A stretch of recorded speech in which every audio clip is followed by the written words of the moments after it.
Item Number SCP-358. Object Class Euclid. Special Containment Procedures. Due to the mental side effects of SCP-358, SCP-358 is to be kept locked at all times except during testing, and all windows are to remain boarded, with regular guard patrols to ensure that no unauthorized entry occurs.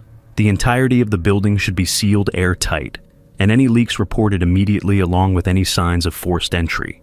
Anyone found inside the building with reasons other than testing should be evacuated immediately and held for questioning and observation. Description: SCP-358 is an abandoned trauma center located on the outskirts of England. The grounds surrounding the building are overgrown with vegetation native to the area and characteristic of extreme neglect. The building's exterior is weathered but otherwise intact, with windows and entrances boarded up to prevent trespassing and vandalism.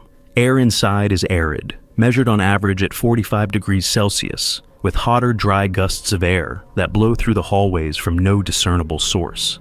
Exploration and monitoring has revealed anomalous activity characteristic of typical Type 3 pseudo-spiritual manifestation, haunting, ranging from glowing spheres to full-bodied apparitions, all of which appear exhausted and on occasion ask for water. Recognizable apparitions appear to be individuals who have been exposed to SCP-358 beyond the average, 47-minute, psychological recoverability point in the past. The majority of these subjects reside in Foundation psychological observational facilities, and security footage shows them present in their respective units during the appearance of their apparitions within SCP-358. In the majority of cases, individuals within SCP-358 experience a sense of disorientation upon entering the building, which slowly diminishes over time spent within SCP-358. Additionally, they report a growing sense of thirst, which begins to coincide with physical symptoms suggestive of extreme dehydration and heat exhaustion. These symptoms are not alleviated by hydration, even using a direct intravenous drip. As exposure time continues, the exposed individual will show a slowly increasing degree of mental degradation, typical of heat stroke, which leads to an exponentially increasing degree of dissociative disorder. On average, affected individuals remaining within SCP-358 are not considered psychologically recoverable beyond 47 minutes of exposure. The remaining % of subjects exposed to SCP-358 are unaffected, but are to be kept under observation to monitor for possible later development of effects. On rare occasions, affected subjects within SCP-358 expire suddenly of apparent poisoning. Autopsy in these cases always reveals the venom of one or more common North American desert-dwelling predators in the bloodstream, usually that of Crotalus atrox, the western diamondback rattlesnake. SCP-358 was discovered by the SCP Foundation on 1983, when two males, ages 20 and 22, were apprehended for trespassing after being found wandering its premises, unaware of their surroundings, by local law enforcement. Medical examination revealed only physical side effects, similar to exposure to a desert setting. The psychological evaluations of each person revealed a loss in mental capacity regarding self-identification and location. A follow-up of a CT scan revealed nothing out of the ordinary. The police and medical reports were collected by SCP Foundation personnel, which led to the current testing of SCP-358. Addendum 35801. Testing Supervisor's Log 19. Testing time duration 30 minutes.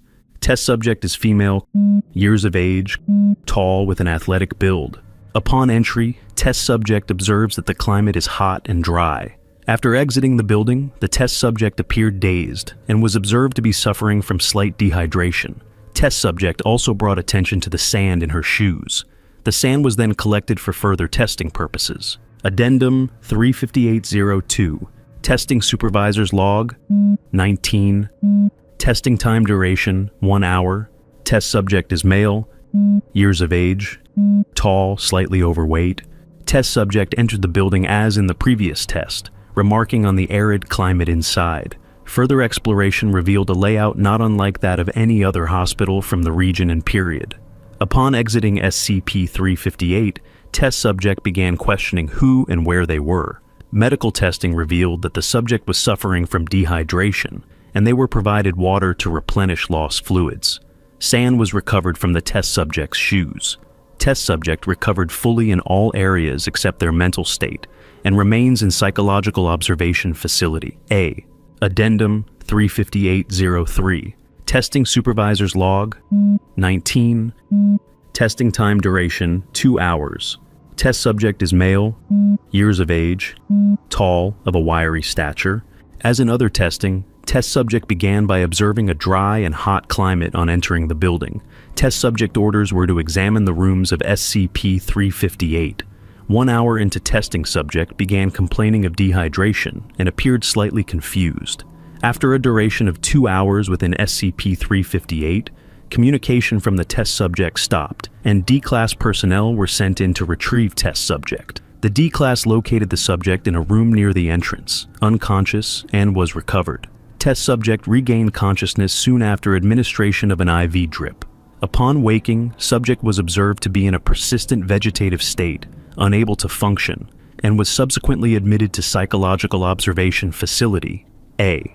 Blood tests revealed trace amounts of a highly poisonous rattlesnake venom found in bite victims of the deserts of Southern California. As noted in Addenda 35801 and 35802, subjects' shoes were filled with sand. Addendum 35804.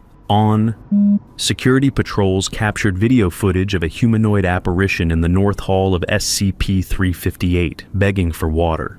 Comparison of video footage confirms that the apparition appears to exhibit mannerisms and appearance identical to test subject C, whose test results are noted in Addendum 35803. Subject C remains unresponsive in Psychological Observation Facility A, and demonstrated no change in behavior during the event.